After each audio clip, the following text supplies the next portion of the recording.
mu gihe amatora y'umukuru w'igihugu muri Leta zimwe za Amerika ari imbanije muri leta zitandukanye z'iki gihugu. Ibyamamare mu ngeri zitandukanye zagiye zigaragaza uruhande zihagazeho. Jennifer Lopez ari mu barahiriye gushyigikira Kamala Harris, naho Elon Musk ari mu biteguye kwisigira amarangi Donald Trump ku byaba bimeze kose. Bamwe bashyigikiye Kamala Harris uturuka mu ishyaka ry'abademokarate, abandi bari ku ruhande rwa Donald Trump watanzwe n'ishyaka ry'abarepublika. Ikibazo kibazwa no kumenya niba hari uruhare ibyamamare muri muzika, filime, imikino n'ahandi byagera mu mahitamo y'abatora iyo bigeze ku matora yo muri Leta zimwe za Amerika USA. Iyi ni BKO, nje birikajya ubwami.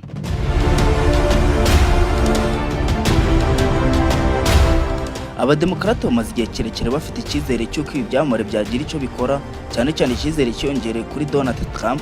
Ariko nk'uko byagenze mu kwiyamamaza kwa Hillary Clinton mu mwaka wa 2016, imbaraga z'ibyamamare ntizihagije ngo utsinde amatora. Ubushakashatsi buheruka bwakozwe na YouGov bwerekana ko umwe mu banyamerika 10% bavuga ko icyamamare cyagize uruhare mu gutekereza ku myifatire y'iki kibazo cya politiki, naho 7% bavuga ko bashyigikiye umukandida wa politiki kubera ko icyamamare runaka nacyo cyamushyigikiye. Bimwe mu byamamare byashyigikiye Kamala Harris mu matora y'uyu mwaka 2024. Mureke twanzikire kuri Taylor Swift, umuhanzi w'icyamamare mu njyana ya pop, yemeje ko ashyigikiye Madamu Harris muri Nzeri ubwo yashyiraga ku mbuga nkoranyambaga z'ifoto yafashe injangwe, yandika amagambo yagira ati childless cat lady. Tugenekereje mu rurimi rw'ikinyarwanda bishatse kuvuga injangwe y'ingore itagira umwana. Ibi akaba yarabigereranyije na Kamala Harris uri kwiyamamazanya na Donald Trump. Yabwiye miliyoni 246 zimukurikira ku mbuga nkoranyambaga ze ati ndatora Kamala Harris kubera ko aharanira uburenganzira kandi bigatuma nizera ko akeneye umurwanyi kugira ngo atsinde.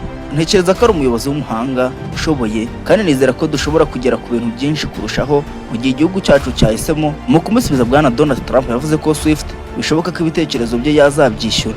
Arnold Schwarzenegger, umukinnyi wa filime z'imirwano akaba yarahoze ari guverineri w'umurepublike muri leta ya California, yavuze ko iyi nshuro azatora umudemokrate. Agira ati nzahora ndi umunyamerika kurusha kuba umurepublike. Mu nyandiko ndende yanyujije ku mbuga nkoranyambaga ze, Schwarzenegger yavuze ko adakunda amashyaka yombi muri iki gihe, ariko agomba kuvuga. Yashuje avuga ko igihugu gikeneye gufungura umuryango kuri iki gice cy'amateka, kandi azi neza ko ahoze ari perezida Donald Trump atazabikora. Azaca ibice, azatukana, azabona inzira nshya zo kurushaho kuba nk'aho atari umunyamerika kuruta uko yari ameze ubusanzwe. Kandi nk'abaturage nta kindi tuzabona uretse uburakari bwinshi.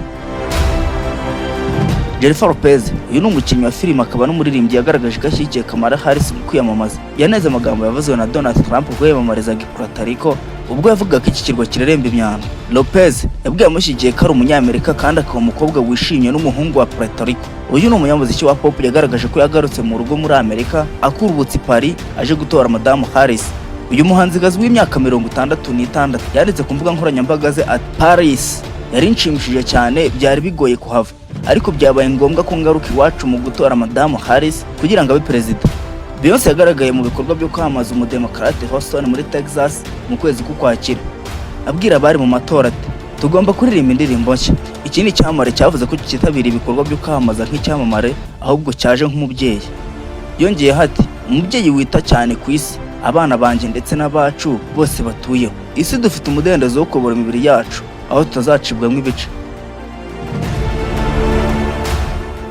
Eminem, uyu ni umuraperi witabiriye igikorwa cyo kwamamaza umudemokrate mu mujyi yavukiyemo Dorton muri leta ya Michigan.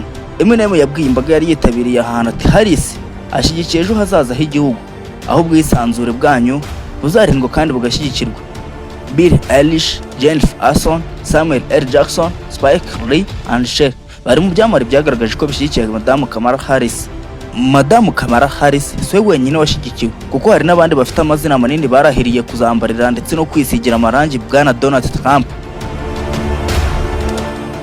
Uza ku ikubitiro ni Elon Musk, umuherwe w'ikoranabuhanga yatanze miliyoni 75 z'amadolari mu itsinda yashyizeho cyo kwamamaza no gushyigikira Donald Trump. Elon Musk yabanje gushyigikira abademokrate, ariko nyuma za guhindura ashyigikira Trump mu mezi ashize, dore ko yagaragaye mu bikorwa byo kwamamaza Donald Trump i Pennsylvania.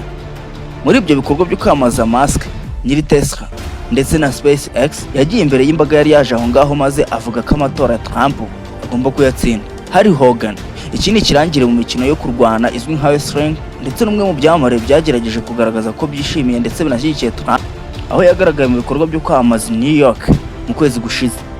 Mel Gibson, wamamaye cyane Hollywood azatora uwahoze ari perezida Donald Trump nk'uko urubuga rw'imyidagaduro rwa Amerika TMZ rubigaragaza. Ubwo yabazwaga ku bijyanye n'amatora, uyu mukinnyi w'amafilimi yasubije agira ati ntabwo mbona ko hari umuntu byatungura ko nzatora. Yavuze kandi ko gutora bwana Donald Trump bizaba ari igitekerezo cyiza cyane. Jack Paul nawe ni ikirangirire kuri YouTube ndetse akaba n'umuteramakofi wabigize umwuga, nawe yasangije ubutumwa bamukurikira agaragaza ko ashyigikiye ndetse azanatora bwana Donald Trump. Ibindi byamamare byagaragaje ko bashyigikiye bwana Donald Trump mu matora y'umukuru w'igihugu muri Leta Zunze Ubumwe za Amerika birimo John Ferguson wahoze akina filimi akanaba na se wa Angelina Jolie.